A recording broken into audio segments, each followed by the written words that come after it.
Hello, hello. Not be forgetting to open the game itself before starting the stream. Definitely not. Why did I click start? We could go back. A second.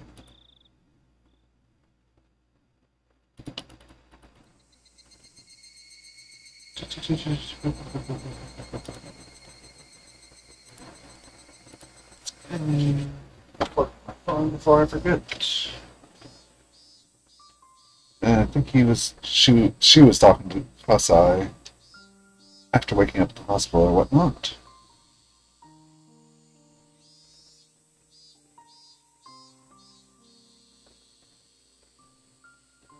Okay, phone's all set. Let's get started. It's not healthy to sleep so much. It was Kasai. He put some side dishes on the table, and we started nibbling at them. How do you feel? Depressed? Have you been resting? Have you been eating? I've been eating the stuff left in the fridge. Oh, my cat wants attention. Come on up, buddy. Otherwise, I've been either sleeping or staring at the ceiling. It had been 3 days. I'd just been lying down since then. I woke up every now and then in my shallow sleep, but I didn't feel like getting up or thinking. I felt like I'd just been floating the whole time. My appetite was gone, but it came back with the smell of the food Kasai brought. I wasn't able to think of anything to talk to Kasai about, so I just ate silently. I got a call from Mion-san yesterday. She was saying she called you a few times, but never got through. The moment I heard Mion's name, I felt my wounds throb. But I didn't stop Kasai, continued. Because you paid up, the family decided to close the matter. You will officially withdraw from St. Lucia's and transfer to a school in Okonomiya. They're finally acknowledging my right to make my own decisions, huh? Indeed. They said you could live as yourself now, under a few conditions. You will stay away from Hinamizawa. You won't pretend to be Mion Sonozaki. You won't show up in public places, and so on. This means, in exchange for acknowledging me, they don't want me to hang around. That's correct. Of course, it is only temporary. Until things cool down. There is no set duration, but I think you should stay inconspicuous at least until the end of the year.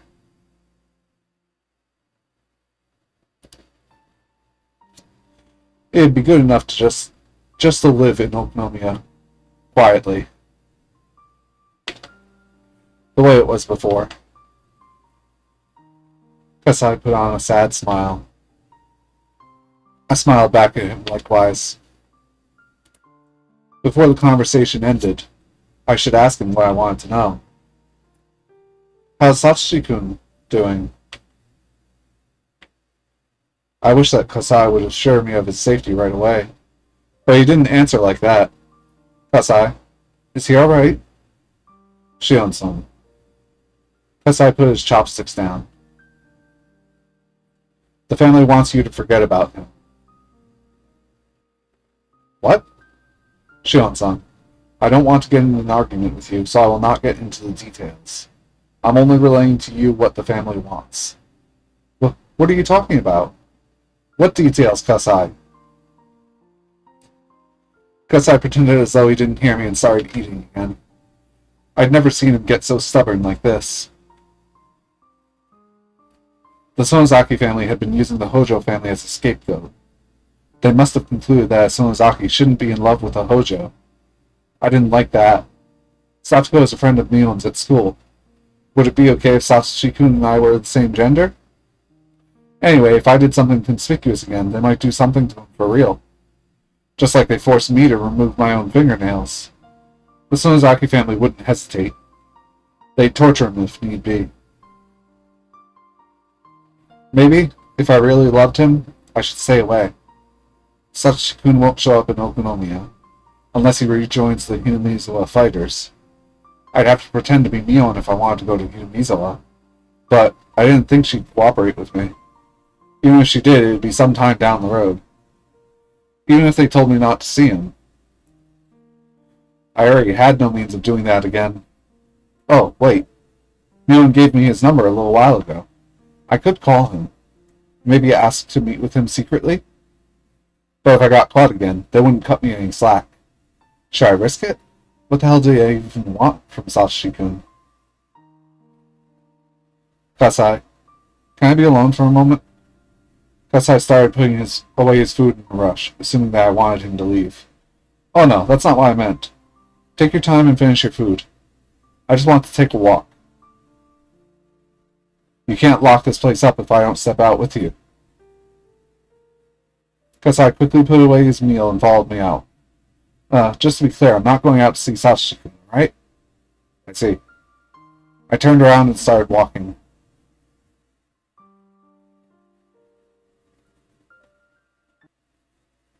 My destination was rather pathetic.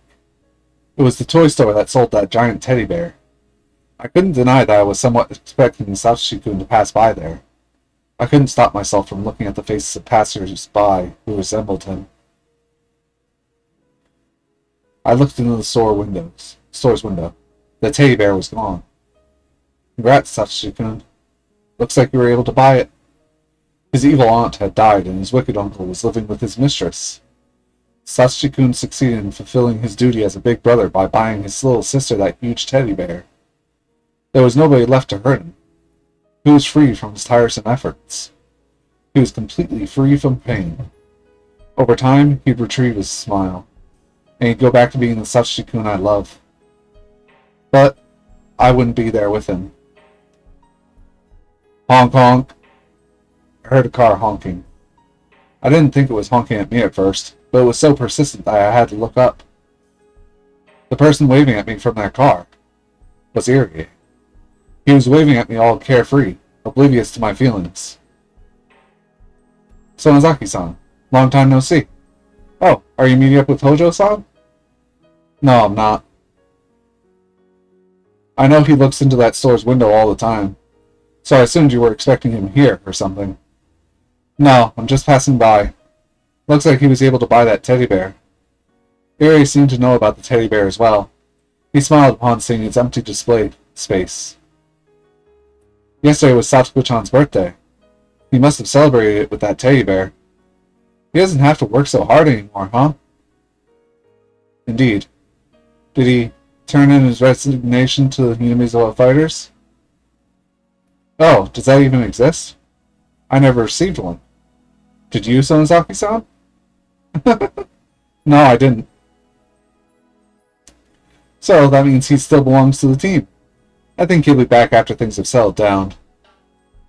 But I know he'll be sad if he doesn't see you there. Irie teased me. He's a grown-up after all. He must have been trying to sound optimistic because he knew I was feeling a bit down. You can come back to the team any time you want. It might as well be empty without you. I'm thinking of providing you with a maid costume once you come back. I burst into laughter. Irie sure hadn't changed. Oh, I almost forgot. I can tell you my name now. Sorry, Coach. I was lying about my identity. I'm not Mion. I'm her twin sister, Shion. I've been pretending to be her for a few reasons. Eh? What? You're Mion-san's twin sister? He was totally taken aback. I burst into laughter again. Yes, I am Shion Sonozaki. I'm forced to live quietly because my grandmother hates me, though. I never realized that Mion-san had a twin sister. Same here. Suddenly a loud voice interrupted us. The voice sounded mean and greasy, unlike Irie's. It was him, Oishi. Hello, Dr. Irie. Thank you for your cooperation last night. Don't mention it. I wasn't of much help. They were just going through the motions. It was obvious that they hated each other. Irie whispered to me. I'm leaving now. Do you want to get in my car? I can drive you home. Irie figured that Oishi was after me, so he was giving me a chance to slip away. Looking at Oishi's face, it was clear that his focus was on me, not Irie.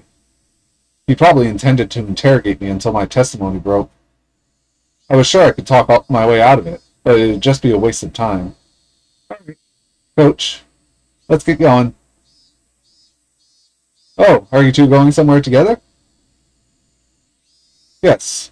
We're on our way to get some stuff for the team. We have to drop by a few places, so will you excuse us? Eri bowed. I followed suit. I had to admire how good he was at lying. He's a grown-up, after all. Wish he seemed to know it was a lie. But he didn't have a warrant, so he couldn't stop us. I moved to get into Irie's car. How are your wounds? Shion Sonozaki-san. I gasped when I heard that. My left hand was bandaged. It was unsightly, so I kept it in my pocket. There was no way Oishi could have been able to see it. They'll heal with no problems if they don't get infected. I tore my fingernails off a couple of times myself when I was a kid. But look, they look beautiful now, don't they? Men's fingernails shouldn't look beautiful. That gives me the creeps. Oishi scratched his head and chuckled. He's supposed to be one of the best cops at the Okonomiya Police Department, and he knows about all the underground activities in the region. He must have heard about my payment from somewhere. Still, that happened in the secret basement of the Sonozaki main house. I couldn't underestimate this guy's sources. Thank you for your kind words. We'll be going now. Excuse us. Shion Sonozaki-san, why don't we get coffee together sometime? What? Are you hitting on me? If you like. Sorry. Time flies. I can't waste any of that precious time on things that don't interest me. Ah, you got me there. How about this then? You can leave any time if you get bored of talking to me. I won't stop you. How does that sound? I don't mind you talking, but I won't talk back. I doubt you could call it a conversation. Yes, that'd be fine. You can just listen, and I'll talk. You can just listen to an old man ramble while sipping on a cup of coffee. He was being strangely persistent. It didn't look like he was trying to poke a hole in my statement. What would he even talk about? I got a bit curious, even though I was still skeptical. Coach, I think I'll go with the old man instead. Shion-san. I winked at him and told him not to worry. Irie didn't insist. He got in his car and drove off. Oishi backed his car up so I could get in. I hopped in the back seat since I didn't want to sit next to him. Are we really going to a cafe? If you could direct me to one with no connection to your family, that'd be great. Why don't you just take me to the station then? Oishi carefully checked for oncoming traffic, and then started driving. Oishi took me to the police station, as I thought he might. If he had taken me to a nice cafe, he would have scored some points. But whatever. I thought it would be more convenient if we came here. You can still go home if you get bored. Try your best not to bore me, then. Do you want me to go into the station hand in hand with you? Oishi chuckled and got out of the car. He escorted me inside the station. I thought he'd take me to an interrogation room, but instead he took me to an office of the investigation division. Officers in both suits and uniforms were working at their desks, answering phones. There was a desk with a plate that said Section Manager, and nearby there were couches and a table. Oishi told me to sit on the couch and started making some instant coffee. I'd never been to this part of the police station. I looked around in curiosity. Did you think I'd take you to an interrogation room? Oishi brought over a tray with coffee cups on it. You're treating me better than I expected. I thought you'd whip me or something. My tastes don't run that way. No. So? I thought you wanted to talk. Alright, I'll cut to the chase. Are you in love with Sachi Hojo-san? What? It's getting boring already. I'm going home. No. Okay, please forget that. Oishi must have known why I had to remove my fingernails. He wasn't trying to confirm that I liked Sachi-kun. What he was really saying was that he knew already. I already talked to Detective Kumagai about Sachi-kun's alibi that day. Of course, I read Kumagai-kun's report. I know you were with him. I'll just repeat the same statement no matter how many times you ask. Don't think you can poke holes in it. No, that's not what I want. You're a smart person. I know that wouldn't work for you. I wonder what you're after. You're wasting your time if you want information on Satsuki-kun. There's nothing more to talk about. Ah, this is boring me after all. I'm going home, since that was our agreement. Excuse me. I got up off the couch. Shion-san, I did want to get Satsuki-kun's alibi from you. I admit it. That's it then. It's boring. I'm going home. I turned around and started walking. I wish she didn't get anxious, but instead spoke a little louder. But Shion-san, what I want to ask you about is his alibi for yesterday, not the day of the murder. His alibi for yesterday? Why? What does that have to do with his aunt's death? It's because Satsuki-kun has been missing since then. What? Didn't you know that he went missing? I couldn't say anything, but my expression answered Doishi's question anyway. What's going on? Missing? What? Why don't you take a seat? What do you mean Satsuki-kun has gone missing?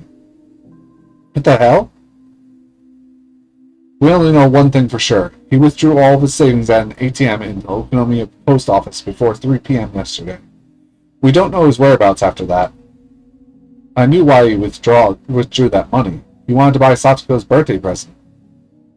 Yes, he definitely bought that teddy bear yesterday. This is just my guess, but I think he skipped town with that money. You mean he used the money to run away? That's stupid. He was saving to buy Satsuko a birthday present. He bought a big, expensive teddy bear from that toy store. He'd never use that money to skip town. Yes, the most expensive teddy bear in that toy store was sold. But we can't confirm that it was Satsuki-kun who bought it. Why don't you ask the clerk? Satsuki-kun and I reserved that teddy bear together. Oh. I had a bad feeling. That old man who was watching that store was sleeping when we were there. He'd looked very senile. Maybe he was also watching that store on that day, and even though Satsuki-kun bought the teddy bear, he didn't remember. We should put on a wry smile. It looked like he'd already tried to question that old man. Anyway, it's Satsuki-kun who bought that teddy bear. He must have saved just enough to buy it, so he shouldn't have been able to run away after. That's nonsense. Alright, let's say he really did buy the teddy bear. Then why didn't he come home with it? At that point, I felt as though my heart had turned to ice.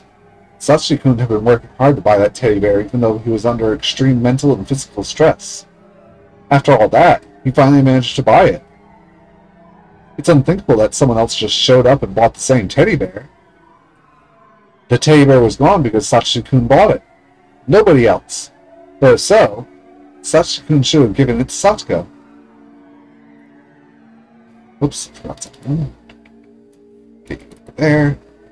There. But though he bought a present for her, he didn't come home. He didn't come home? That wasn't possible. He would have gone straight home with that teddy bear. He wouldn't think of running away after buying the teddy bear, even though Satsuki-kun wanted to run away from the police. He'd never leave without getting Satsuko her present. Anyway, it must have been Satsuki-kun who bought that teddy bear.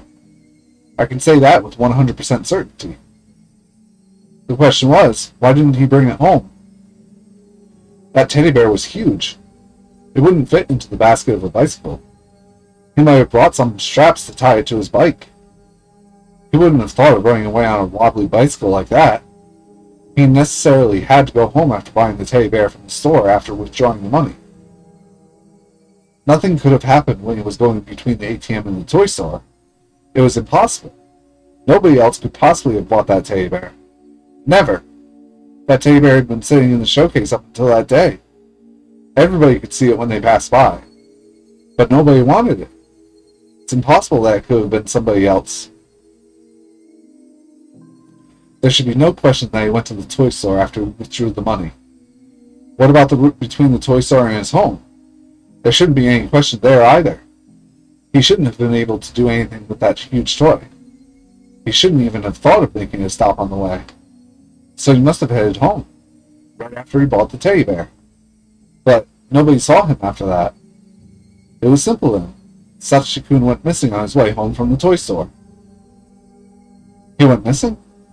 What did that mean? I was sure he killed his aunt. His aunt. He's not that shrewd. Maybe he couldn't bear the pressure from the police?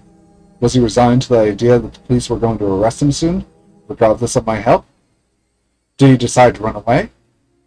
Did he think that he should disappear until things cooled down, rather than get arrested? That was definitely, absolutely impossible. It was impossible that he came to that conclusion on his way home from the toy store. Even if he did, he would have waited until he gave Satsuko her birthday present. Satsuko loved Satsuko. He shouldn't have spoiled her like that. But anyway, he always tried to be a good brother to her. So he'd never disappeared before going home. I felt as though the ice was cutting through my heart, expanding the frost. If Satsuko didn't disappear by his own will, the answer was simple. Flashbang. Satsuko disappeared by someone else's will. Was Satsuko eliminated? That's really stupid, old man. I thought I could shake off the frost in my heart if I laughed loudly enough. I kept laughing until it happened. I kept laughing and laughing. All the cops in the room stared at me. They thought I'd gone crazy. I didn't care what they thought. I kept laughing until it turned into a cough. Cough. I finished laughing, took a sip of lukewarm coffee. I felt as though the frost in my heart had spread all throughout my guts. I was chilled to the bone. I was freezing. My fingers shook as I held the coffee cup. Shion-san, please listen to me without interrupting. What I'm about to tell you is only a hypothesis. It's all just a theory. You might start laughing in the middle because it may sound ridiculous, but I want you to hear me out. Can you do that? Whatever, just talk. I was feeling far too cold. My teeth were chattering. I felt as though my brain had frozen as well. I lost my ability to think. I couldn't do anything by myself. I could only do as Oishi told me. What he was going to tell me might be the worst possible theory, but I had to listen to it. I know that Satsuko-kun's and Satsuko-san's aunt was abusing me, especially Satsuko-san. In my opinion, it's normal that Satsuko-kun started thinking about murdering his aunt, because he was just a human being. I had to deny that Satsuko-kun murdered her, but what Oishi was saying was true. I couldn't deny his hypothesis right away. I just kept silent.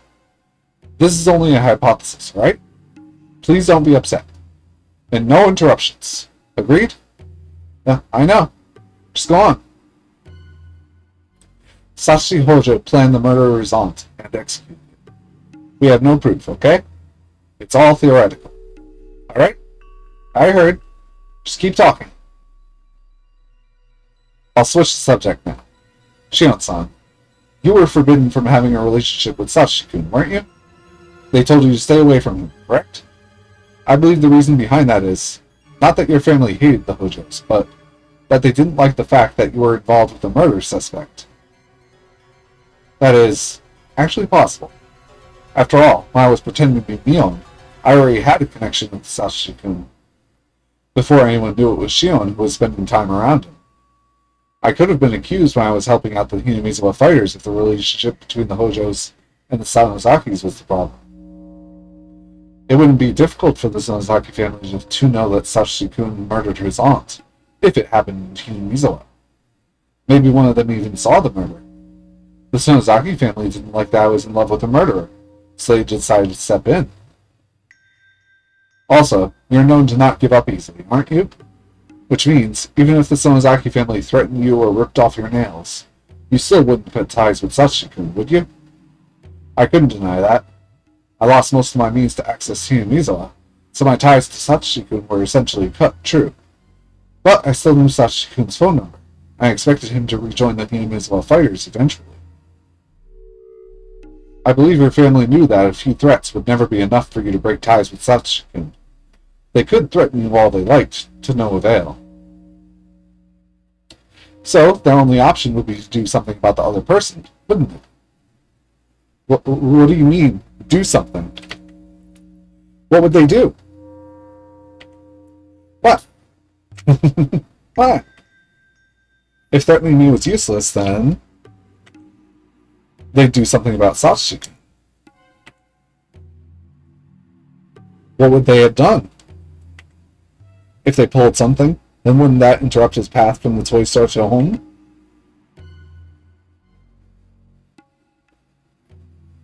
Toy store to home. Toy store to X to home. What's X? What is X? X marks the spot where his path was interrupted. But what interrupted it?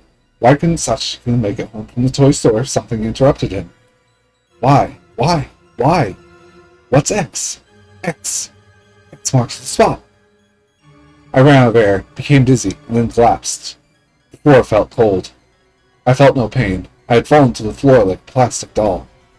Luigi and some others rushed over to me and helped me up. Calm down, Shion-san. We're not certain that Satsuki-kun was killed yet. You're not certain he was killed? What the fuck are you talking about? Don't you know about that torture room where they forced me to rip off my fingernails? Don't you know that they say there are prison cells and a well for disposing of corpses in the back?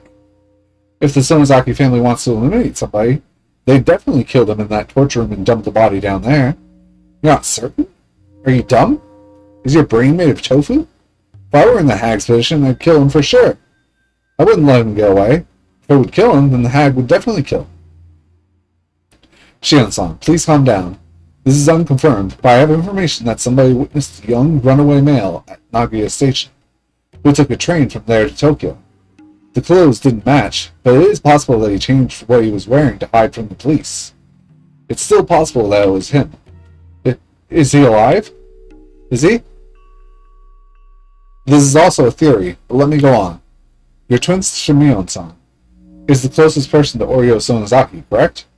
I'm assuming that Mion-san stopped Oryo when she suggested murdering Satsuki-kun furtively. Mion? That was possible. She could have tried to calm things down out of pity for me. That idiot was always so indecisive. She should have been clear on if she wanted to save him or not. But she probably seemed vague about that. She must have persuaded the hag to reduce the punishment to banishment instead of death, just to avoid feeling guilty. I believe that the Sonozaki family contacted Satsuki-kun. They probably told him that they couldn't cover up the murder, and told him to disappear somewhere far away. They forced him to be more accurate. Satsuki-kun would have rejected that. He would never leave Satsuko behind. I agree with you. Satsuki-kun was working at the places Mion-san referred him to, wasn't he? So the family knew that he had enough money for a getaway. But he'd never use it for anything other than buying that teddy bear. You're right. He must have gone straight to the toy store after he withdrew the money. But what if the teddy bear was already sold when he got there? Ah, that's a smart one. That would have been a very desolate situation. He'd been working hard. While his aunt abused him, he worked at many different jobs. The money was worth all that pain. He went to the toy store with that money in order to buy his beloved sister a present. That was the only purpose for that money. He must have looked for the teddy bear as he'd always done. But it was gone. He wouldn't have gone into a panic right away, because he was always so optimistic. He might have thought that the store was wrapping a gift for him, because he told them that he'd pick it up that day. He must have gone into the store joyously. I couldn't guess at exactly what happened next. My heart would tear up if I tried to imagine it anyway.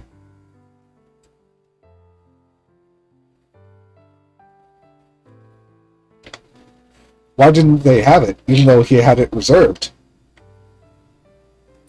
Did that old man understand the situation, or was he just zoning out? Maybe it would have been the same even if it wasn't that old man who was at the store at that time. If a bunch of fierce-looking subordinates from the Sonozaki family went in and showed them the money, nobody could have rejected it. Satsuki-kun must have sunk into silence. No matter how hard he complained, the teddy bear was gone. He probably never even considered that his dream might be taken away. He must have been wobbling his way home in sorrow, leaning on the telephone poles every now and then. It was the day he wanted Satsuko to be happy the most. He couldn't get the present she wanted the most. He probably didn't think of getting another gift, because it was unimaginable that he couldn't get the teddy bear. He might have imagined how Satsuko would react when she found out he had no present for her. He must have looked unbelievably sad and empty. The money he'd been saving meant nothing anymore. Sachiko never cried, even at his toughest moments. Did he even know how to cry? It was always Satsuko who was crying. So Sachiko never learned how to cry, and he grew up that way. Did you know? People shed sadness from their hearts with tears. Sachiko wasn't even allowed to do that, even though his heart was filled with sorrow. He couldn't let it out. You insisted he wouldn't leave Satsuko-san behind, didn't you? But think, what if the Sonozaki family told him that they'd look after her after his disappearance? After Sachiko found out that the teddy bear was gone, all he had left were some crumpled bills. The family told him it was just a matter of time before the police got to him. They told him to run away. They said they'd take care of Satsuko. Sachi-kun didn't feel like seeing his sister. He wandered and found himself at Okonomiya Station. He must have been apologizing to Satsuko so many times in his mind. He swore to come back someday. He headed to Nagoya, and then to Tokyo. But that meant he's alive. He's alive! I should be able to see him again someday. He must be coming back, so I'll definitely see him again. I assume that the Sonozaki family set up some place for him to stay. Sachiko must have gone there. So, he's safe. He's coming back someday, right? Oishi looked up at the ceiling and stretched. He didn't answer me. On June 24th, 1982, Satoshi Hojo went missing. There is a possibility that he ran away, as he was the prime suspect of the murder that happened on the 20th of the same month. Allegedly, someone resembling him was seen at Nagoya Station embarking on a train heading to Tokyo, but the truth is unknown. No one has seen him since. As a matter of fact, no one even knows if he's still alive. Quick cut. Suppose that's the end of this chapter. Perhaps the past arc.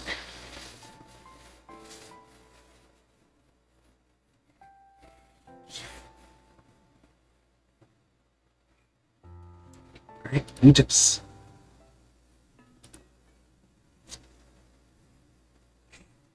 The information that Sachiko-kun might have headed to Tokyo hasn't been verified. It started as follows. A young man came to the lost and found window, looking for his wallet. The station employee asked him to write down his name on the form. Then the young man started writing Hojo as his name, but he stopped in the middle, crumpled the form, and wrote a totally different name on another form. Another station employee witnessed a similar-looking young man rushing into the train heading to Tokyo.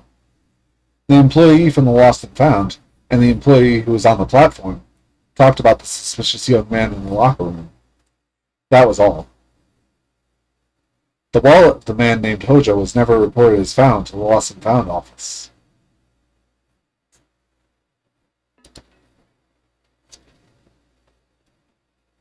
At first, I thought Oishi's theory that the Sonozaki family banished Sachiko-kun from Hinamizawa and looked after Satsuko in return was bogus. But thinking about it now, it doesn't seem too far-fetched.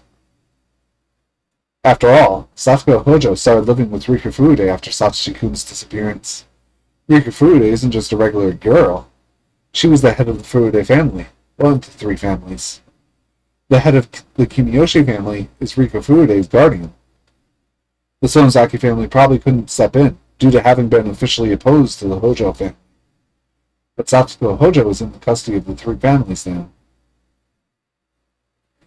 Even though the Hojo family was severely ostracized during the dam conflict, Satsuko Hojo was now under protection.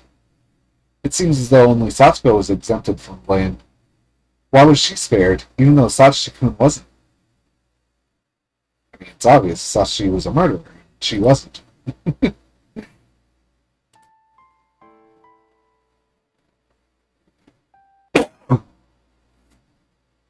Eh? What did you just say?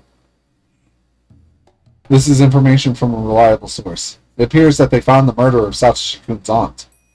It had been a few weeks since the murder. Sachiko-kun still hadn't been found. I had no new information on his whereabouts. Kasai's report came as a result, completely out of the blue. Does that mean the police arrested the culprit? It seems that he confessed during his interrogation regarding another case. That sounded strange. If it was Sachichi-kun they arrested, he wouldn't have worded it that way. It sounded as though Sachichi-kun wasn't the culprit. Kasai, who's the culprit? So it wasn't Sachichi-kun? I swallowed those final words. I was convinced that it was Sachichi-kun. The police in Oishi must have thought the same way.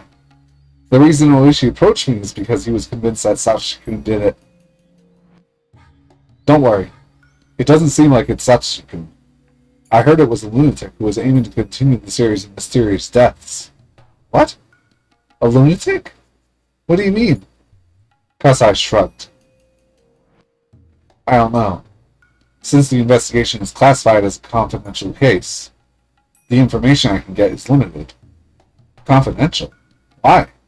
To prevent the village from developing a bad reputation. You don't see articles about kidnapping while the police are negotiating with the culprit, do you?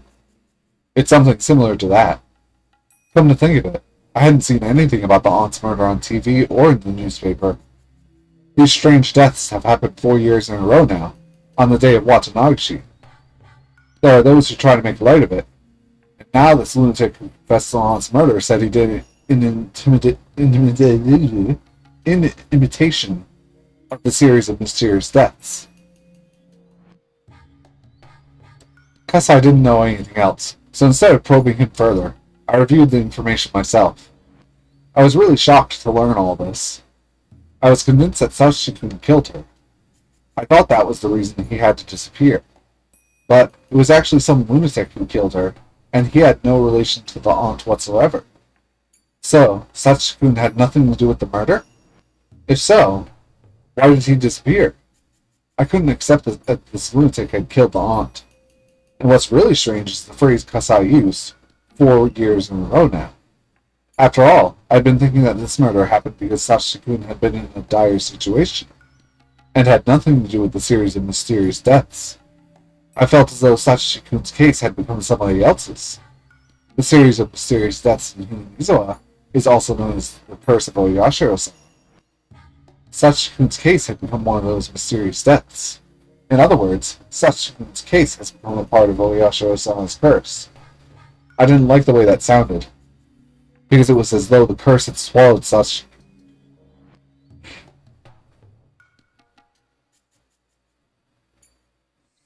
Unfortunately, we haven't been able to confirm the tip that Sachichi-kun took the train to Tokyo. We don't even know whether or not he's in this prefecture, to be honest. Oishi broke the seal on a new can of instant coffee. I thought you knew his whereabouts already, since you seemed very convinced he was the culprit. No, you got me. Oishi chuckled and poured a cup of coffee which looked far too hot. You have some good sources. Huh? It's a highly classified case, but you already have this information. I wonder who leaked it. Looks like we need to review our security precautions. Oishi smirked. Seemed you knew why I was here today. I'm one of the Sonozakis, after all. My ears are open. I smirked back at him. It's all about bluffing. Anyway, since we're friends now, why don't we have a chat? Let me ask you first. Who's this real culprit? I heard he was a lunatic, but what does that mean? Nah, I don't know how to answer that question. I want to know the answer myself. Really, I was convinced Sachichi-kun was the real culprit. It was rather surprising for me, too. Oishi threw himself on the sofa and crossed his hands behind his back. He looked up at the ceiling and smiled dryly. I suddenly received a call from the prefectural police the other day. They said that one of the guys in detention confessed to the murder of the housewife. Who is it? He's a crazy dopehead. He's been in and out of prison for drug abuse.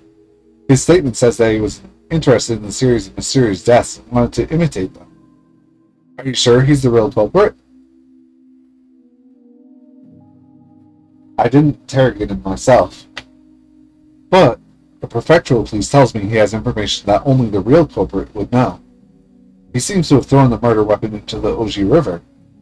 They're searching for it right now. If it's found, his statement will be solid. Even if the weapon wasn't found, would the case be closed? Probably. His statement clearly outlines the state of the crime scene and the body. This information, like I said, covers details that only the actual murderer would know. You don't seem quite convinced. Oishi, still looking up at the ceiling, went quiet. As a matter of fact, the dopehead was already dead by the time I got that call. Dead? You know those spoons that are forked at the tip? Shake. They use those at the detention facility. I was told that he swallowed one and choked on it. They couldn't tell if it was a suicide or if it was caused by some mental disorder. I imagined somebody swallowing that spoon and gagged. So the investigation hadn't been done that thoroughly. But although I'm not convinced, my superiors are. I think with that, the case will be closed. Oishi turned his eyes from the ceiling to me. He looked serious. This is just why I personally feel, okay? So please keep it between the two of us. I believe that this lunatic is some kind of mistake. It might be either a big misunderstanding caused by a chain of coincidences, or, you know? No, I have no idea what you're talking about. I still believe that the real culprit is Satoshi Hojo-kun. You sound confident. Unfortunately, we couldn't find anything to prove he was at the crime scene. We obtained a warrant to search his house after he disappeared, but we still found nothing. But you still believe he did it? Yes. I wonder how you can be so sure even though you don't have any evidence. It's incredible. Is that supposed to be like the hunch of an experienced detective? Yep. It's the hunch of a guy who's been in this business for several decades. Oishi smiled in satisfaction, but I didn't feel relieved. Where did Satoshi-kun go? His disappearance convinced me that he was the culprit.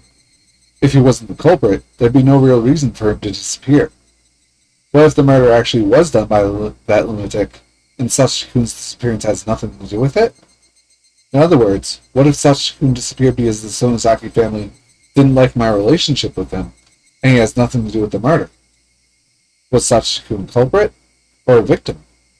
The reason for his disappearance had become unclear. I don't think they bothered to make one person disappear just because of an undesirable relationship. What do you hear from inside the Sonozaki family? Do you know anything? I wouldn't be here if I did. No, you're right. Oishi laughed out loud while scratching his head. And after he stopped laughing, he leaned over. Alright, how about this? Why don't we make a deal? A gentleman's deal. A deal? On what? On information about Satoshi-kun's disappearance. If you find any information like that, you tell me. And I'll also provide you with information if I find any. Do we have a deal? That sounds too convenient for you. Oishi chuckled. Shion-san, I think if we leave things as they are, they'll conclude that the lunatic committed the murder. If that happens, Satoshi-kun's disappearance will be treated as just another runaway minor. They won't search for him as actively as before. But I will continue searching for him. Only I will do it. I believe you're intending to do the same. Our motives are different, though. I just want to know if he's safe, but you'd like to arrest him, wouldn't you? If the murder case was considered solved, Satoshi would be free, regardless of his innocence. I doubt that. No, Oishi chuckled again, but his smile didn't reach his eyes. Well, let's be friends from now on. The enemy of your enemy is your friend, no? I'm not opposed to the Sonozaki family, though. Oh, really? I apologize, then.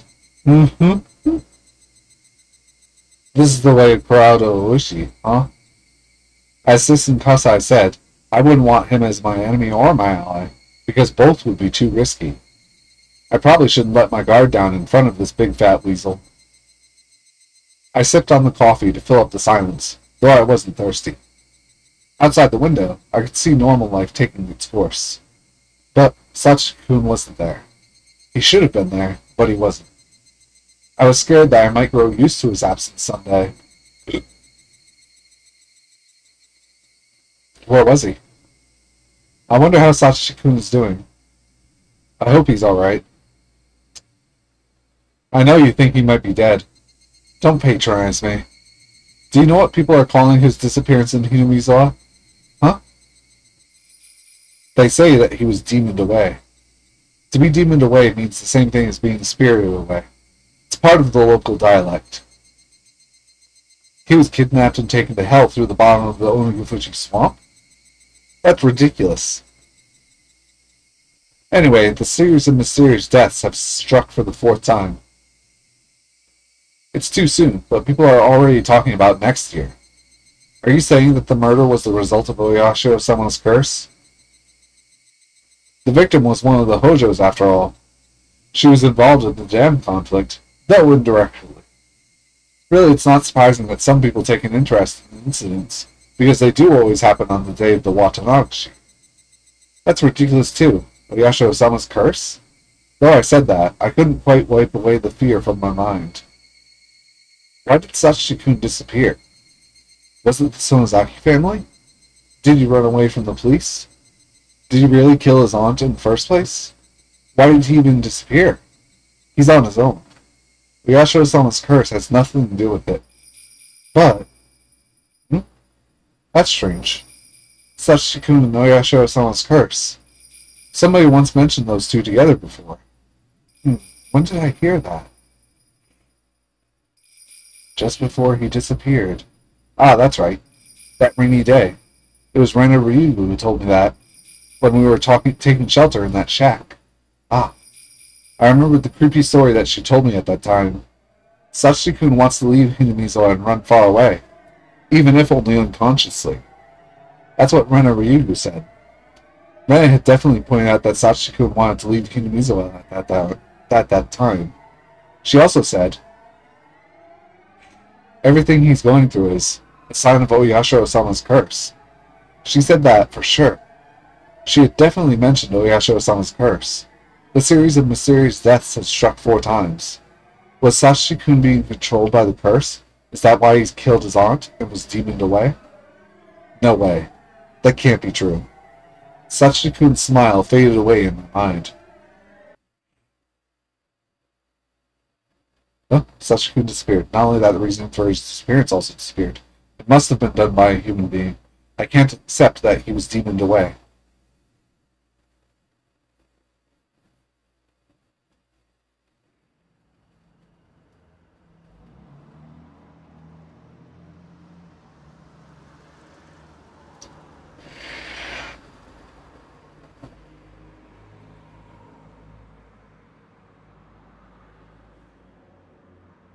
I moved from one chair to another because the air conditioning was too cold.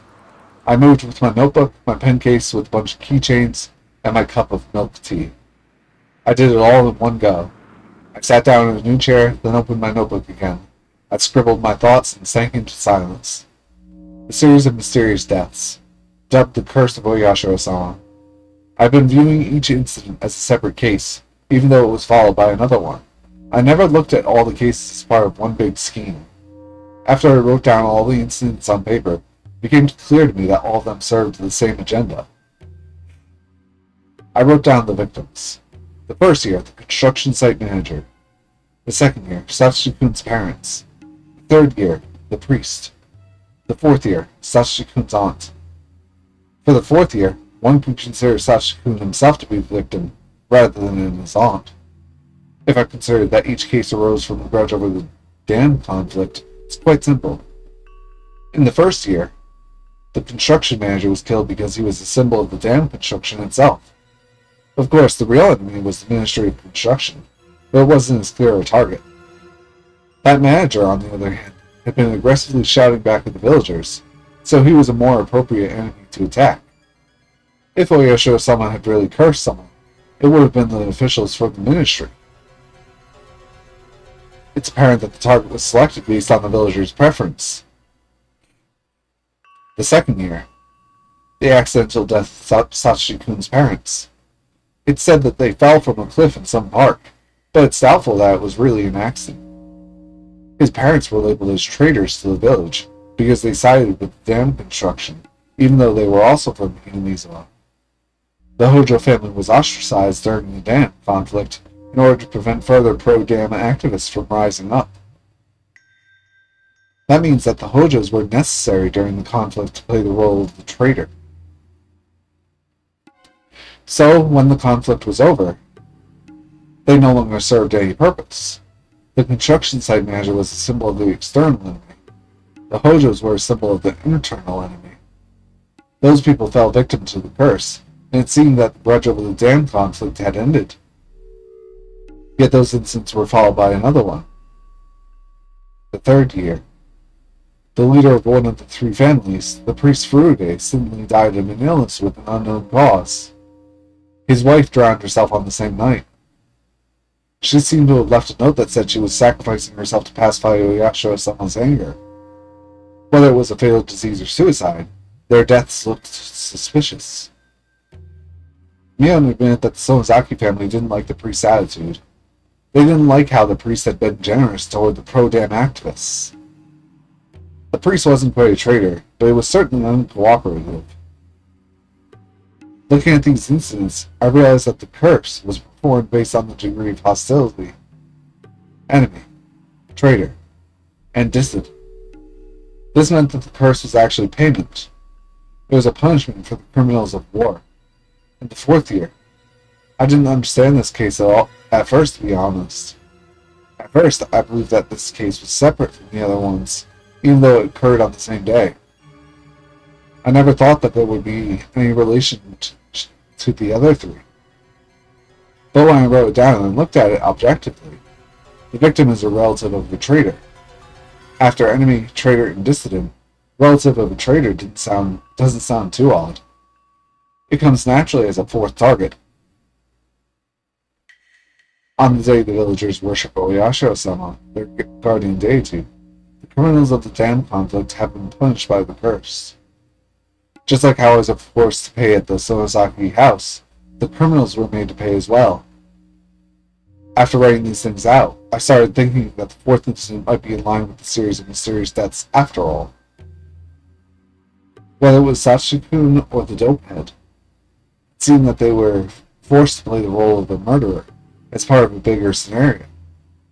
Even if Sachi-kun was the real culprit, even if he killed his aunt because of an ordinary grudge, the murder seems synchronized with the grand scheme of the series of mysterious deaths in Higurashi, which is a payment plan for the war criminals.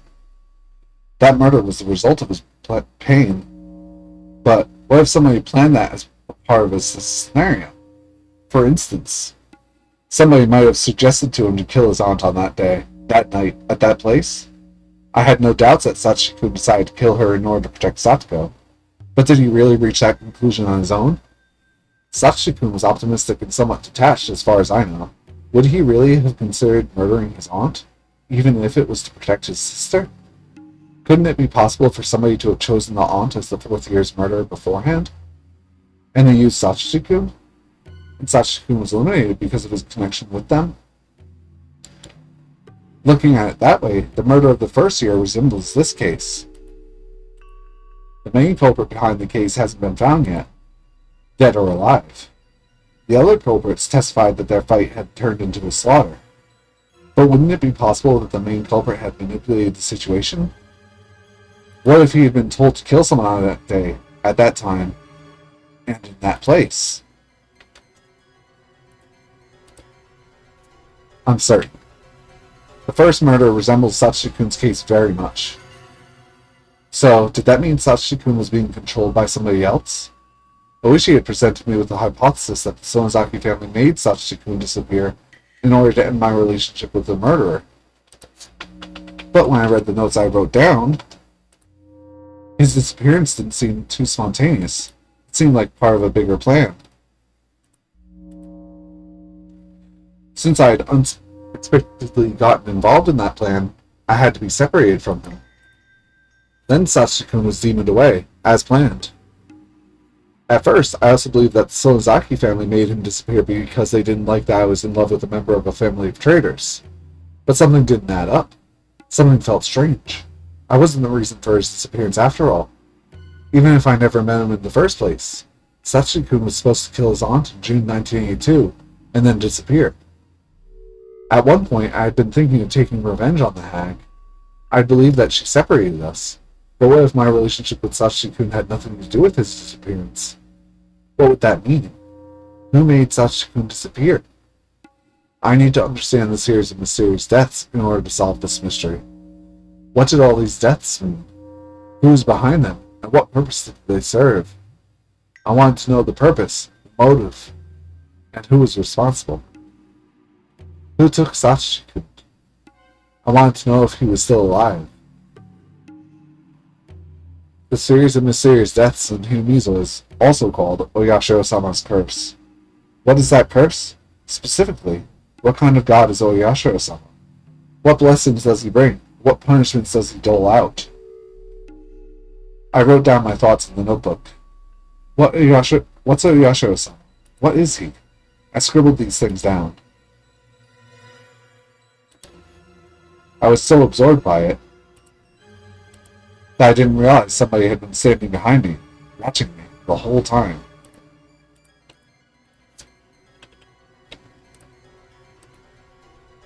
I couldn't stop myself from gasping when I realized that. I'm sorry. Did I startle you? The intelligent-looking woman giggled. No, I was just a bit surprised. Sorry about that. She could have apologized a little better, too, since she'd been watching me from behind, but she just stared at my face instead. Are you Shion Sonozaki-san? You must know sis since you know my name, but I don't know who you are. Being twins is a pain sometimes. People you've never met can tell exactly who you are. I'm sorry. The Sonozaki-san I know would never be seen in a library, so I assumed that you were her twin sister. The woman giggled again. Well, you were right. I'm Shion Sonozaki. Nice to meet you. May I ask your name? Oh, I'm sorry. I should have introduced myself first. She seemed to love her own hair, because she kept running her fingers through it boastfully. I'm Mio Takano. You can call me Mio, Shion-chan. Nice to meet you, Takano-san.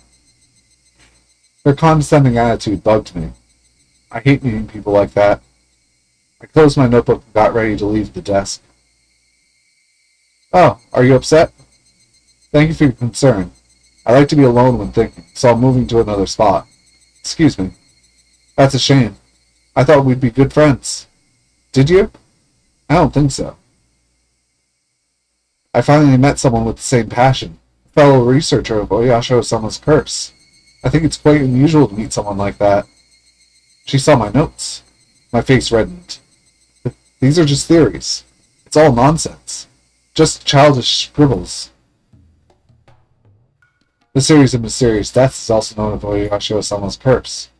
Though each death is an independent incident, all of them clearly share the same purpose. Each year someone dies of the curse, and someone else is sacrificed and disappears. What? What are you saying all of a sudden? Someone dies and someone else... What? I was taken aback by her weird spiel. But I realized right away that she'd said something extraordinary. Didn't you notice that the number of victims is always even? Haven't you realized that yet?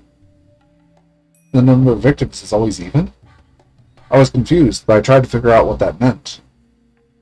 The damn construction site manager died in the first year. There was only one victim. In the second year, the victims were the parents of Satsuki-kun, so it was 2 people. In the third year, it was the priest. And if her death was also planned, his wife, 2 again. And this year, the 4th year, Satsuki-kun's aunt died, and Satsuki-kun went missing. If Satsuki-kun's disappearance was planned, the number of victims was 2. It's true. Except for the first one, the victims always came in an even number, 2. Wait. I had just concluded myself that the first case resembled the 4th one. The main culprit was still missing. He might have been demoned away, just like Satsuki-kun. See? Doesn't it make sense now? Takano-san sounded like a teacher who had showed me how to solve a difficult math problem. I wasn't quite convinced, but I couldn't deny what she had said either. Did I give you enough hints? I really would have enjoyed a conversation with you, but I think you prefer being alone. I'm sorry that I wasn't respectful, Mio-san. Please call me Shion. She seemed content that I changed my attitude. She kept giggling for a while. She didn't seem that reliable. I didn't want to be acquainted with her for too long. But I don't get to talk to people very much. And what she said interested me. Let me introduce myself again. I'm Mio Takano. Call me Mio. Pleased to meet you, Mio-san. I'm Shion Sonozaki, Mion's twin sister. Please call me Shion. I took the hand that Mio-san held out as a sign of reconciliation. Please tell me more. You said that there are always two victims? One dies due to the curse and the other one is a sacrifice? Shion-chan, before we get into that, could you tell me why you became interested in this? She leaned over and looked into my eyes. It was kind of uncomfortable. Mio-san, how much do you know about me? I guess you have an idea if you know my name. I don't know much, just that you recently returned from a boarding school. I see. So I think you can imagine that I want to know about the series of mysterious deaths that happened while I was away. I'm just curious. I see. You're curious, eh? I got the impression that she knew about what happened to Satsuki-kun and me, because she instantly recognized me as Shion, not Mio. I didn't know why I thought that way, as she shouldn't have access to the sources that, for instance, Oishi does. It was just the look in her eyes that made me think that way. Let me ask you a question this time. You called me a fellow researcher of Oyashiro-sama's curse, didn't you? So why are you researching the curse? You also say that there's always an even number of victims of mysterious deaths. It's true that Hinamizawa's mysterious deaths are often called Oyashiro-sama's curse, but why would you delve into the mysterious deaths if you're researching the curse itself? Shimon-chan, you're asking too many questions at once. I can't tell what you really want to know. Oh. I couldn't think of it. I couldn't say anything in return. Maybe I've been too inquisitive. I'll answer your questions one by one. I'm not just researching the curse, as my subject is much broader than that. I'm researching the history of Onigufuchi village. In plain terms, I'm researching the dark and ancient history of Hinamizawa. Onigufuchi village? Isn't Onigufuchi the bottomless swamp some people believe is connected to hell? And what dark history? I kept asking questions. Mio-san, however, looked pleased to hear them. Onigufuchi village is the old name for Hinamizawa, as it was known back before the Meiji era. About the dark history, you know a little bit about the man-eating demons, I assume? Ah, the man-eating demons, huh? That was a fairy tale told in Hinamizawa. A long time ago, demons came out of the swamp. While the villagers battled with them, they ended up living peacefully together. The villagers transcended and became a sacred people, having demon blood in their veins. That long-forgotten fairy tale came back to my mind vividly. You know this story because you're a villager, of course. But what about the story of the cannibal banquet? Eh? What's that? You know that the villagers have the blood of many demons in their veins, don't you? Yeah, I think I've heard of it. I dodged the question. Hinamizawa used to be a desolate village, but it grew in prominence after the Second World War, and expanded its influence to Okonomiya and other areas. The people who disliked and discriminated against the villagers called us man-eating demons. I remember that. The young villagers don't take it seriously, but the older people can get seriously upset about it. They certainly can't take it as a joke. So the term man-eating demons is forbidden. We normally never use it. Even during my rebellious phase, I never spoke those words. Mio-san, however, seemed to have no qualms with saying it out loud. Are you upset? About what? I know people hate that phrase in Hinamizawa. I apologize if I made you feel uncomfortable. The old people wouldn't like it, but I'm fine. Would you continue? Thanks. Okay, so, the ancient villagers had a custom of cannibalism. They ritualized this custom and held various ceremonies based around it. The festival we hold in June isn't just an early summer festival. It used to be a banquet in which the villagers chased after a sacrifice and ate them. They bound the sacrifice to a table, gutted them, and dumped the organs into a river. Wata can mean cotton, but it can also mean organs. That's the root of the word watanagashi. Organ drifting, watanagashi. Indeed, I believe they started using futon mats to cover it all up around the Meiji era, according to my research. The cat has returned. They wouldn't be able to do that openly nowadays. Everything Neo-san was talking about sounded startling. I was just taken aback. I couldn't wholly believe it right away. She sensed that from my expression. It's not a hoax. I didn't make any of this up. If you promise not to tell anyone, I could show you my notes on Watanagashi. Neo-san took out a notebook from her bag and flipped through it. She appeared to be doing her research thoroughly. Thank you. I'd love to read it. Sure. I'd like to keep it confidential. Well, I guess I should share it with my fellow researcher. Neo-san handed me a notebook, a bit hesitantly. It looked like it'd take a whole night to finish reading. It was densely packed with information. I saw copies of various documents and quotes in there, too. It wasn't just some delusion of hers. You told me that one person dies because of the curse, and another person is sacrificed and disappears, right? A person is sacrificed and disappears. Satsuki-kun had gone missing. Did he become a sacrifice? What is a sacrifice, anyway? Neo-san looked pleased to hear my questions again. She took out another notebook and handed it to me. I think you'll understand once you read it, but I'll give you a digest version. Oyasho-sama's curse is simply Oyasho-sama's anger. In other words, the curse is caused by Oyasho-sama's anger. Do you follow? Yes. You're saying that Oyasho-sama was mad at the people who opposed the village during the dam conflict. That's why the curse had occurred. That's right. Oyasho-sama's anger has to be pacified. If not, something even worse will occur. So, all the successive priests at the Furude Shrine had to perform a sacrifice every time the curse struck, in order to pacify Oyasho-sama. It's called a sacrificial ritual. So, each year on the day in Watanagashi, one person dies because of the curse, and another one is sacrificed to pacify Oyasho-sama's anger, but only one person is actually murdered each time. I've never heard of human sacrifices being made. Naturally, there's no body. The ritual of sacrifice requires the offering to be sunk into the Naku swamp. That swamp is bottomless, and no one would ever surface once they were thrown in there. No body would ever be found, of course. So, one of the victims is always thrown into the swamp every year? Does that mean Satsuki-kun is also at the bottom of that dark green swamp? I don't know. Come on up, buddy. There you go. I don't think he wants to stay on me anymore. I'm not sure that they really throw them into the swamp. But those who make these incidents happen must be eliminating one person based on that legend. Each year, a traitor to the village dies on the day of Watanagashi because of Oyasho-sama's curse. And another person is sacrificed in order to pacify Oyasho-sama's anger. That person's body will never be found, because he or she is supposedly thrown into the bottomless swamp. Yes, you get it. The series of mysterious deaths always involves both the curse and the sacrifice. It's a system that allows two traitors to die every year. What I'm telling you now probably isn't sufficient, so it might be hard to grasp. Instead, I want you to take the time to read my notes. You'll see that what I'm telling you isn't far from the truth at all.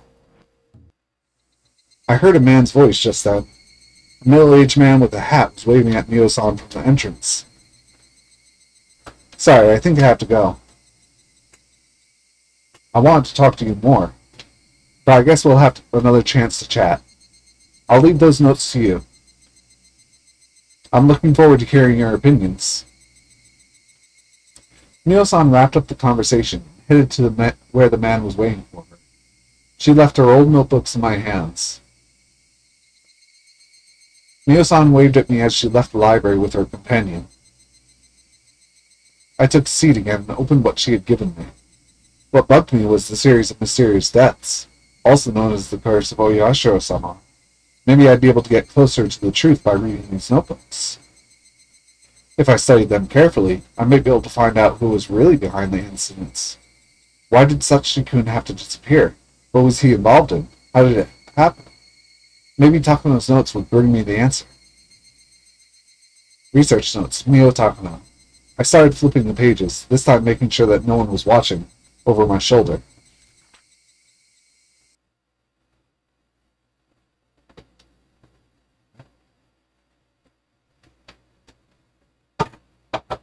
Sunrise, sunset. It was time for the library to close. I had to leave. I bought some food on my way home. I shut my door and locked it right away. Then I heard the door of the neighboring apartment open. Kasai lived next door. Nobody else lived on this floor of the nearly empty apartment building anyway. I clearly heard the door open and close. Kasai must have noticed I came home, was coming over because he wanted to talk to me. I unlocked the door and shouted out to him. Is that you, Kasai? I'll leave the door unlocked for you. I'm not Kasai-san, Shion. That voice. I twitched. Can I come in? Sure, sis. The door slowly opened. My alter ego, Mion Sonozaki, appeared. She was holding a box of cake, while smiling timidly. Are you going to keep standing there until I escort you? Come in. Sorry this room doesn't look very cute. It looks comfortable. Sis looked a bit tense when entering my room. It was her first time here. How's life? My new school is as boring as I thought it would be. I usually go, but I skip classes when I don't feel up to it. I couldn't do that when I was going to St. Lucia's. So St. Lucia's was really tough, huh? Huh, you should go there sometime. Sorry. I brought cake. Let's eat. Neon opened the box. I saw 2 cheesecakes there. We have the same taste in food, so we don't have to fight if we get 2 of the same thing. I chatted with her over the cheesecake. I talked to her about school and whatnot. If you need furniture, tell me. And I may be able to get some for you. I finally got used to this room, but I might move out soon. So furniture won't be necessary. Thanks, though. Dad wants me to come back home. I don't want to live with him, but he sounds desperate. He'd be pleased if you came home. He looked lonely while you were gone. You can only say that because you don't have to live with them. Come to think of it, this was the first time I had talked to Sis since I was allowed to live with Shion Sonozaki. She didn't look like how she was at the Sonozaki house that day. The successor of the Sonozaki family and my twin sister are 2 different people. The demon lives inside the leader of the Sonozakis. Our bodies are exactly the same, except for the tattoo of a demon on our back. Mion's destiny as the successor was set in stone when she got that tattoo. It's pretty simple. The Mion from that night was different from the Mion before me. When I was forced to tear off my fingernails, I had momentarily despised her. But if I were the next leader of the family, I'd have done the same. Shion, how are your fingernails? The ones have closed. I don't bandage them anymore because it looks too conspicuous. But my nails still look ugly, so I don't really like showing them to people. I sneered at her, displaying my incomplete fingernails. Man, be quiet and look down. You don't have to apologize. You did what you had to do. You just played the role of the successor. I'm not holding any grudges. I'm sorry. Okay. Apology accepted.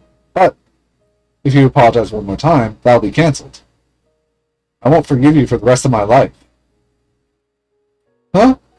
What do you mean? Once you start apologizing, you never stop. So I'm cutting you off. Will you really forgive me? About Sachiko as well? My heart ached when she mentioned his name. It felt just like the ache of an old wound. I figured you'd loved him. No wonder I shouted it out loud in front of all of you. I'm not embarrassed anymore. Granny truly believes you've atoned. She thinks you've done all you needed to do. So the matter is finished. That's good. My pain won't go to waste then. I wonder where Sachiko disappeared to, though. I started choking when I heard her say that. I had just said it to her myself. I said that I had forgiven her completely, but that promise instantly evaporated. Just because of what she said, I felt like I had turned into a completely different person. What did you just say, Neil? Did you say I wonder where Satsuki-kun disappeared to? Who else could know other than you and your folks? What did you say? Where did he go? I felt my eyeballs reddening in anger. It felt as though they were about to pop. I choked on a burning sensation in my throat. Mion's expression rapidly changed. It looked like she noticed the devil's mask on my face. We were one and the same. We could understand each other's thoughts without voicing them. So showing our expressions was like unveiling everything in our hearts together. Sorry. Even though I told her not to apologize anymore, Mion apologized. I felt like strangling her. I was going to make her confess where she had hidden Satsuki-kun. If she told me she threw him into the Onifuchi swamp, I'd strangle her to death right then and there. I really don't know what happened to Satsuki-kun. That's a lie. It's true. Granny doesn't know anything either. Please believe me. That's a lie. Are you saying that Oyasho-sama's curse demoned him away? There can't be a curse. There can't be. Words kept coming out of my mouth, like I was chanting a spell. I wasn't speaking by my own will anymore. It was the demon who was controlling me. The demon that had been sleeping deep inside me woke up and was speaking through my mouth. My hands, the demon's hands, grabbed me on by the neck. You guys demon Satsuki-kun away. You and the Sonozaki family. Give him back to me. Give him back. My hands slowly but surely squeezed Mion's neck. Mion put her hands onto mine. I looked at her fingers. 3 of the fingernails on her left hand looked as ugly as mine. Mion? What's this? Tears rolled down her cheeks. She didn't have to answer. She had the same scars as I did. She atoned as well. The way those wounds were healing looked the same as mine. So, did she get these wounds around the same time as I did? It was unfair that only you had to go through that. I felt so bad. Mion started sobbing. I stood there, petrified, still wringing Mion's neck. Is my cat not going to slip down, Garrett?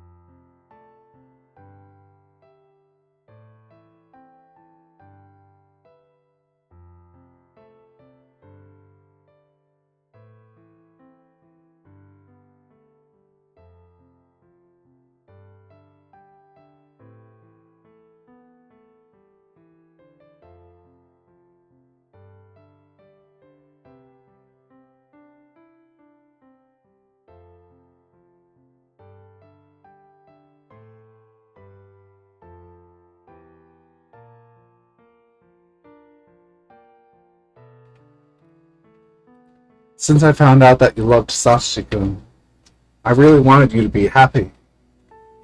Because it's always only you who has to suffer, even though we're twins. It didn't come as a surprise to me that Mion might also have loved Satsuki-kun as I did. We've always liked the same stuff, and even the same people. She was stupid enough to feel obligated towards someone like me.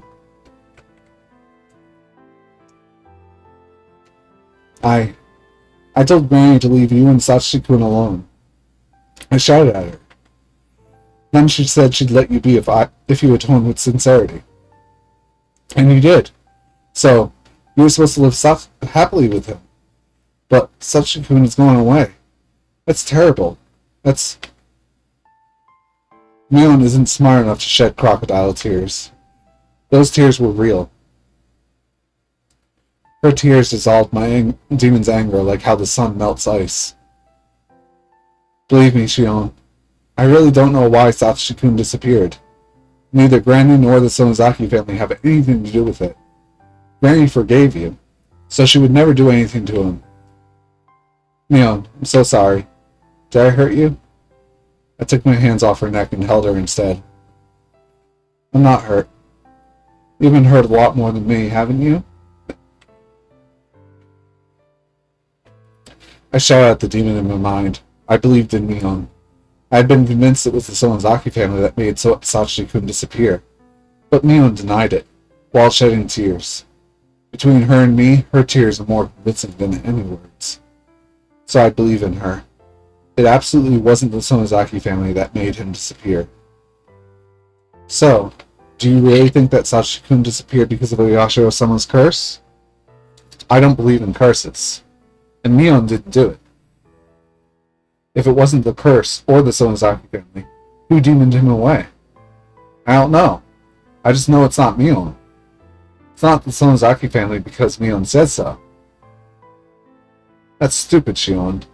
Are you going to ignore Sachi-kun's voice? I know. You don't have to remind me, demon. I can hear his voice. I know he's mumbling with an ambivalent expression, like he always used to do, even though he knows help won't come. I'll help him no matter what. I'll save him if he's alive. I'll avenge him if he's dead. But Mion didn't do it. You just want to take it out on somebody. Doesn't matter who. But I'm Shion, not a demon. You're only a part of me. Don't try to take control. Fuck off. Don't ever show up again. The demon faded away. My body went limp, and I fell to the floor while holding Mion. Shion, are you alright? I'm alright now, Mion.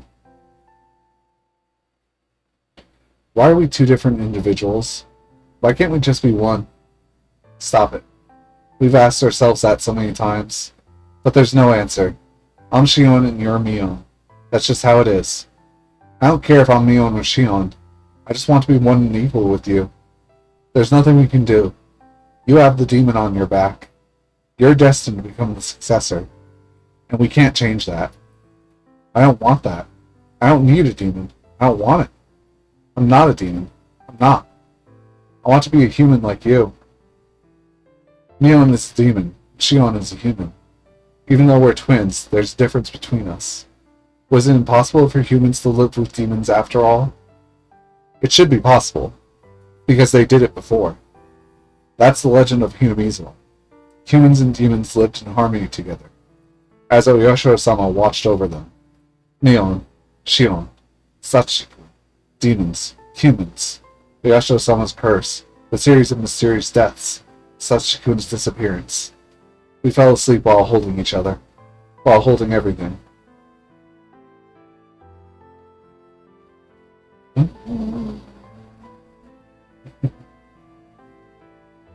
Just reminds me of the opening where you actually see the tattoo and whatnot of the anime. Oh, chapter over. Lots of note pages.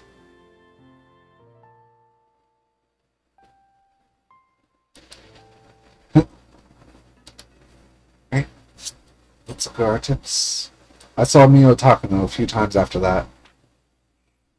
At her core, she was fascinated with the bizarre, and she had an insatiable curiosity that was just as strong. I have to remind myself not to take her story too seriously. Otherwise, I might start believing that Sachikun disappeared because of the curse. She talks about the dark history of Hinamizuwa a lot. It's all very interesting. Her theories are based on nothing but conjecture, but some of her intuition covers facts that only members of the Sonozaki family would know. She thinks that Oyashiro-sama's curse is the continuation of these ancient rituals. In other words, she believes that the curse is performed by religious fanatics. According to her theory, a religious cult once existed in Hinamizuwa, and the three families stemmed from it. She believes that they are operating behind the scenes in order to revive the dignity of the Onigufuchi people, which was lost during the Meiji era. Mio-san's theories are far-reaching, and looking at them on a larger scale, they end up making a lot of sense. But they can't offer any explanation for Sachikun's disappearance when using them on a smaller one. Her theories are just too broad.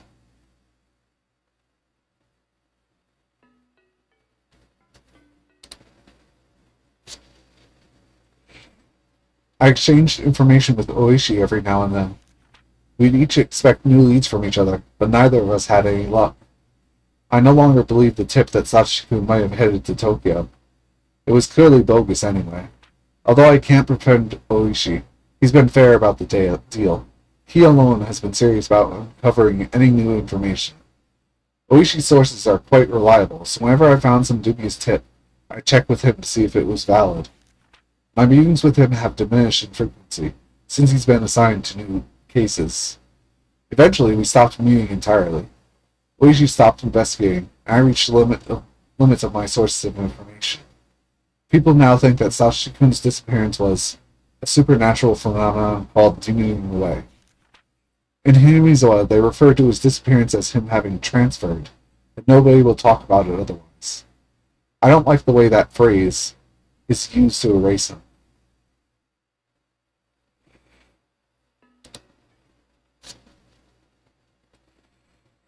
During the upheaval surrounding Oyashiro-sama's curse in 1982, I was pulled this way and that by new leads on Sasaki-kun's disappearance. Every time I found information that looked promising, I kept changing my theories. But that also became an incredible burden on me. It wore me down plenty on its own. The fatigue was harsh, but it also provided a very kind acceptance. Bit by bit, it soothed away the anger, sadness, and doubt that wore me down. I'll never forget Sasaki-kun. I'll never try to forget him and move on. I constantly repeated those to myself in my head. I repeated them to keep my memories of Sasaki-kun from fading too, over and over. For the sake of my fond memories of Sasaki-kun, together with my fear and my sadness, I repeated them forever and ever. Okay, let's get partway into the next chapter at the minimum. 1983, we're finally in the present. 4th year, but 1 year after the disappearance. I love that this is getting a lot of backstory for chapters 2 and 3. I hadn't been able to get used to my new school in Okonomiya, but I had some friends there now. Since I got a part-time job at my relative's store, I had some extra pocket money too. I ended up living with my parents after all, so I didn't have to pay for living expenses. It felt great to get to freely spend the money I earned from working. I still used the room Kasai set up for me from time to time. It was a convenient hideout for when I didn't want to see my parents. In fact, I was planning to spend a day there today. Damn that teacher. She told my parents I was skipping classes. My dad got upset, and that was why I didn't want to stay at home. I had been asking for it, though. My teacher should know that my dad is a yakuza, and that he gets really scary when he's mad. On the whole, my life has been going well so far, except that it was boring. The reason I could enjoy this lifestyle is probably because I had to live in secret before. It was a great relief to be able to live without having to fake my identity. Well, that might have been a valuable experience. I think I learned from it. I was going grocery shopping, thought I'd get enough food for a week or so. My parents would appreciate my presence more after missing me for a week. I was doing this for their sakes. Oh wait, isn't there a 100 yen sale today? Yeah, there is. I knew how to save my pocket money. I was in a good mood. I spun around with my arms spread out. I felt like I was inside a little whirlwind. My arm hit a motorcycle parked on the sidewalk. It obviously wasn't where it was supposed to be. Ow! What the? Who parked this motorcycle here? I gave the motorcycle a kick with no hesitation. There were 3 motorcycles lined up in a row. It's amazing that there's always 3 motorcycles 3 times now. They all fell like dominoes. It was beautiful and so much fun. Oh? This was odd. I felt like I'd gone through the exact same experience before. While blinking my eyes in an effort to recall when that was, some people grabbed me by the neck and dragged me into a dark alley. It looked like these punks were the owners of those motorcycles. They started shouting at me. This really was strange. I was having deja vu. Deja vu. What the fuck are you doing, bitch? What you think you're doing, huh? Fucking bash your head, bitch. Ah! I'm gonna pay for what you did. That's right. It was when I met Sasaki-kun for the first time. He came to save me. If I pretended to try again now, would he come to save me again? I made a wish, and I started pretending to cry and beg for mercy. At that time, I doubted my ears. Cut it out! Can't you see she's crying? No! It's finally cagey! God, he looks too muscular. It was a boy about my age. I couldn't quite see his face because of the light illuminating from behind. Gotta do our usual.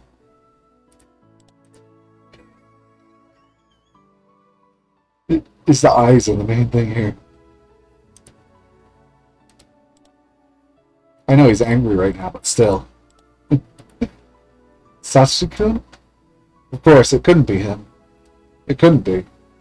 When I snapped out of my daydream, I realized that it wasn't Sasaki-kun after all. He looked less gracious than Sasaki-kun, so to speak.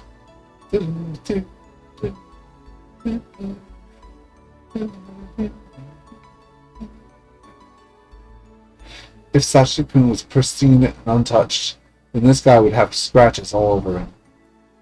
But although they were completely different, I got a similar impression from him somehow. What the hell? What the fuck are you? You want to get hurt or what? Who can say something? Son of a bitch? The boy looked a bit taken aback. Well, I just thought you might want to let her go because she's crying, so... Huh? The fuck you think you're telling us what to do? Whoa. Hold on. I'm against violence. What was up with this guy? I felt ashamed that I mistook him for Sachiko even for a second. He seemed cool at first, but he wasn't as cool as Sachiko after all. Well, I mean, I'm sorry that your motorcycles were knocked down, but I hope you don't feel too bad about it. How can I make you feel better? Of course, we don't have any money on us, you know? If you don't got the money, then... If you got no money, you gotta pay with your body. This chick's got some real nice boobies. Let's strip her down and see. Hey, are you kidding me? I tightened my grip on the stun gun in my pocket. Then I turned it up to the maximum intensity. Don't hold a grudge against me if you die, pervs. I love it when girls get stripped in those porn videos. Yeah, the strippings is better than just actual sex. They indulged in their imaginations, which aroused the spirits. Hey now, why are you perverts closing in on me? Your gross hands are groping the air. Are you gonna try and violate me? Nah, stripping's awesome. Stripper. Oh yeah. Let's strip her from the top to the bottom. Socks off. She'll be as naked as the jaybird. Hey, you're out of your mind. Don't touch me with those filthy hands. Then a flash of light cut through the air. Is that the boy? You stupid fox. Blows like thunderbolts knocked the punks down. Wow, so he's actually strong after all? What the hell? You want some? Huh? You don't have a clue. Idiots. What the fuck are you on about? There's nothing arousing about stark nakedness. Leave her socks on at least. No matter what. That is the ironclad rule. Listen up, monkeys. What's the difference between Homo sapiens and other animals? That's right. Humans wear clothes. Human beings without clothes are just animals. If you get aroused only when the girl is completely naked, you are less than a human. You might as well be animals. I'm going to knock some sense into you. Clench those teeth. Oof. This is censoring. You mentioned a porn movie, didn't you? Let's say there's a cosplay sex video. The definition of cosplay is too broad. The lecture on that subject is as difficult explaining the spirit of Yamato to Yankees parachuting down from B-29. So I'll limit the scope to the most popular one. School uniforms. What are the three most prominent divisions in the large category of school uniforms? Answer me. That's right. Regular uniforms, student uniforms, and school swimsuits. Both the sailor style and blazer style are included under regular uniforms, by the way. Gym shorts and blazers are likewise. And the color preference between white and navy school swimsuits is the same. Well, doesn't this sound exciting already? Let's say each of you has a preference in one of these three divisions. Hey you, tall one, you take the regular uniform. Fat one, you take the gym uniform. And you, the short one, you take the school swimsuit. Picture the image in your head within 3 seconds. Are you done? That's not good enough. Do it again. Let's say there's a porn video of your favorite cosplay. Use your imagination. Come on. Say yes sir when you got it. Are you really the military men, you maggots? Good, you all seem to have an image in your heads now. Let's move on. Imagine that your favorite cosplay is stripped entirely naked because of your stupid desire. Now think, if you take all of their clothes off, that's not cosplay anymore, is it? That sort of video is rampant lately. It's just lamentable. Humans without clothes aren't civilized. They're animals. If only naked girls excited you, you'd be a pack of dogs, monkeys, or pheasants. Pack your bags and get out. Wait, get back here. As you know, a huge amount of Russian porn videos are going around lately thanks to the end of the Cold War. You don't know that? Get out of here. I heard that a style called Beautiful Russian Schoolgirl, which is a combination of the Japanese uniform fetish and some Russian thing, is emerging, but I'll never accept that. School uniforms are part of Japanese culture and art. Those stupid barbarians will never understand the Japanese spirit. Are you listening? You pathetic squid. Clench your teeth. I'll train you till you drop. I won't let you sleep until you're capable of perfecting your imagination skills. Here comes something. Wow, it's literally out of there. At that point, I heard a bustle of people running this way. Here comes my whip. Mabara-san, I gathered some people. I saw several kids running toward us. It seemed like our backup had arrived. Aw, shit. Let's get out of here. The three punks had just been standing there agape, but they started running away when they saw that many people. You're awesome, Mabara-san. You got those punks transfixed all by yourself. One of them even had a nosebleed. You're so strong, Mabara-san. Whew. Seems my personal aura is growing more powerful. If this keeps up, I'll soon surpass even Coach's Made in Heaven reality marvel. Hate to say night reference. Anyway, are you alright, Mion? The boy was apparently called Mabara. He turned around to face me. Even the way he mistook me for Mion sounded like Satoshi-kun. But Satoshi-kun isn't a pervert like him. I was anxious to see how you'd fight back, but I guess 3 guys were too many, huh? I don't believe it. I was still confused. I couldn't yet grasp the situation. Who was this guy? Mion has friends like him? I was still spacing out in shock, so I forgot to move until his hand touched my head. Well, you know, I'll forget that I saw you cry.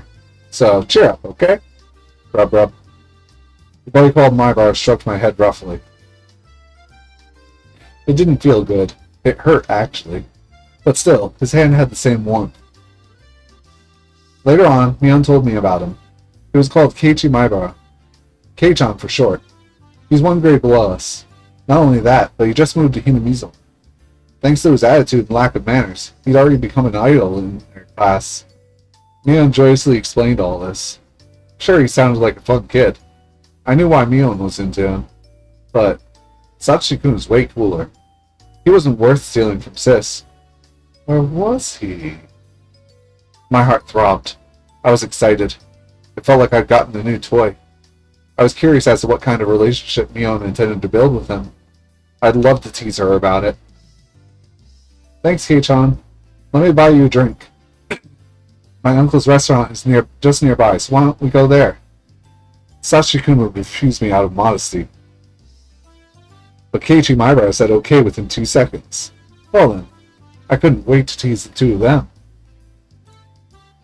My boring life suddenly became bright again.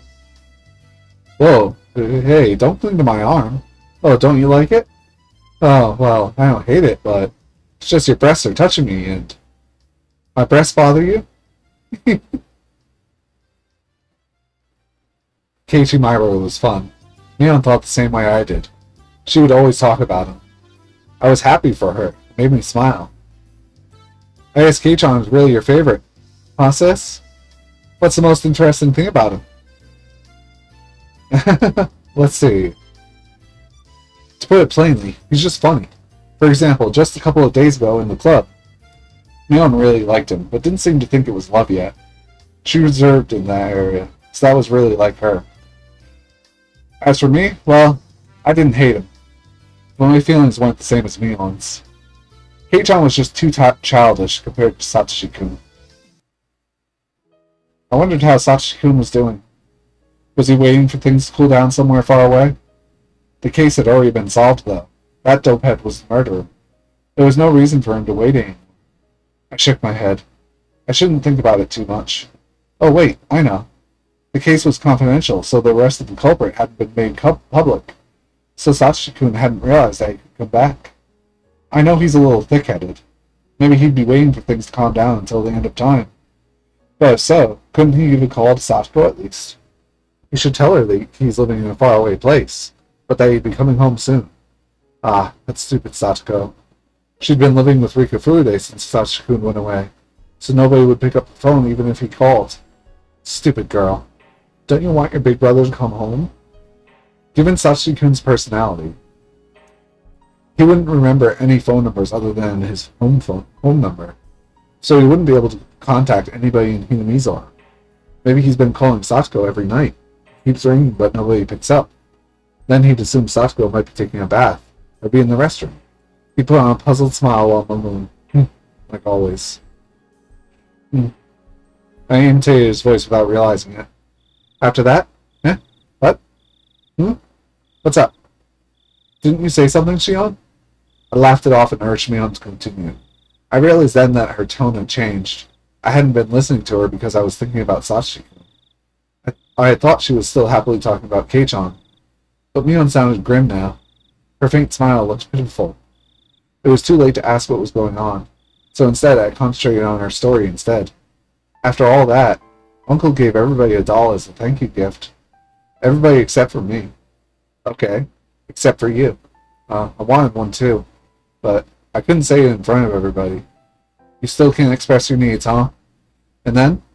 Mion sniffled. I realized that she was on the verge of tears. The Q's doll was in Keichan's bag. And you wanted that doll? Didn't matter which one. But although Keichan knew only I didn't get one, he didn't give it to me. He didn't give it to me. He said the doll wouldn't fit me and that I should be born as a boy in my next life. That's what he said. That was Keiichi's weak point. He might be fun and popular, but he wasn't mature. Not like Sachiko. I want to start all over. I want to go back to when I just met him and start all over. I want him to treat me like a girl from the beginning. Don't take it too seriously. It'll be okay, because it's just you who wants to start over while he didn't even notice anything wrong. It'd be harder if you guys fought over it or something. Can I start over? If you didn't cry in front of him, it's not too late. You can cry as much as you want now, and if you show him a different side of you from tomorrow on, you can still fix it. Okay. I'm amazed how insensitive he is, but part of that is just the impression you've been giving him so far. If you change your attitude from tomorrow on, you can still change his mind. How do I change my attitude? How? If I tell you to act cute, you'd start going to school in frilly clothes. So don't think, and just be natural. But without overdoing it, pay attention to how you behave around him. Ah, don't forget to be cautious of Rena. She's a bit ahead of you so far. Keichan might prefer Rena at this point. Oh, it's true. Rena's really girly. She's cute and caring. That just means you can't slack off for even a moment, sis, because you've got a rival. Tears can attract men, but they don't anchor them. You should always be smiling, but cry when it really counts. That's how you typically do it. Maybe I should try that on Keichan myself. No, don't. He's the boy you like, so I guess it's natural that I like him too. How can I attract him? Hey sis, why don't we have a competition over him? No, never. I'll kick him into orbit if you come near Hinamizawa. I'm happy for you, sis. It's not too late at all. It's important to know the distance between the boy you love and yourself, and shift the way you appeal to him to compensate. The boy I love is missing, you know? I don't even know where he is, or when he's coming back. Compared to that, you're very lucky. Mion was saying she'd do her best from tomorrow on with red, tearful eyes, but I sensed a deeply negative feeling emerging inside me. Nobody was blaming Mion for being happy with Keiichi. I wasn't envious. I wasn't jealous. I didn't want her to be blamed the same way I was blamed. It was just that there was no space for Sachiko in Mion's mind anymore, filled as it was with Keichan and her other friends now. It didn't matter to her if Sachiko came back, or not, just like how she didn't care if it was sunny or rainy tomorrow. What about me then? Had I been thinking about Sachiko all the time for the past year? I wasn't proud of my own answer. I'd become used to life without Sachiko. His absence didn't hurt me anymore. I was getting used to life with Keiichi Maibara, and if I let my guard down, he might just fill up the space I'd been saving for Sachiko. If Shion Sonozaki had prayed harder for Sachiko to return, he might have come home already. Where did Sachiko go? Last year, right after his disappearance, I paid close attention to the information circulating in the Sonozaki family and its underground connections, and I frequently went to the police station to check with Oishi for new information. Even with all that, I couldn't get any new leads on his whereabouts. I eventually became interested in Oyashiro-san's curse, which surrounded his disappearance. I researched the dark history of the village. The more I looked into it, the less likely his survival seemed. I had returned Mio-san's scrapbook to her, and then I hadn't gone to the library since. I started a new life in a new school. I made new friends. And in the same way, as falling leaves covered the ground, I felt like I was losing sight of what was really important to me. It was already almost the end of spring. They said that summer was coming early, and it'd be very hot this year. Normally it'd be the rainy season now, but we'd had no rain at all. The Watanabe Festival was right around the corner. It had been almost a year since Sachiko-kun went missing. In Hinamizawa, they don't allow you to talk openly about Oyashiro-sama's curse, or the series of mysterious deaths, so everybody acts like the murder of Sachiko-kun's aunt never happened. That's because Satsuki Hojo was a member of the family of traders. He fell victim to Oyashiro-sama's curse on the 4th year running. He was demoned away. Everybody was trying to forget about his existence and erase their memories of him. Don't make him disappear because of the curse. Don't erase his existence. Sachiko-kun was living in Hinamizawa just a year ago. He went to school. He was an A student. He was a member of the Hinamizawa Fighters. He could never hit the ball when it really mattered. He was unreliable, but pure. He was warm. Because of the curse, people made him disappear. They stopped mentioning his name, and acted like he never existed. A new resident like Keiichi Maibara wouldn't even know him. He seriously believed that Sachiko-kun had transferred out. I miss you, Sachiko-kun. I want to go shopping with you again. I want to be in a baseball game with you again, and get a cold drink afterwards. I want to tease you, and I want you to stroke my head again. Your hand was so warm. I felt as if my whole body was being caressed. Sachiko-kun.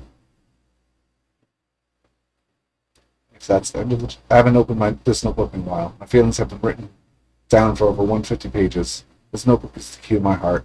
The other me, who's been sleeping since last year, is slowly waking up. The demon. Alright, I think that's as perfect as a stopping point we'll get for today. Oh, there's Satsuko.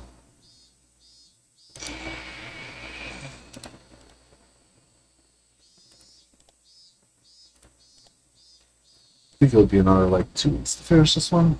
Do a quick check. Achievements. Library. Find the Higurashi again.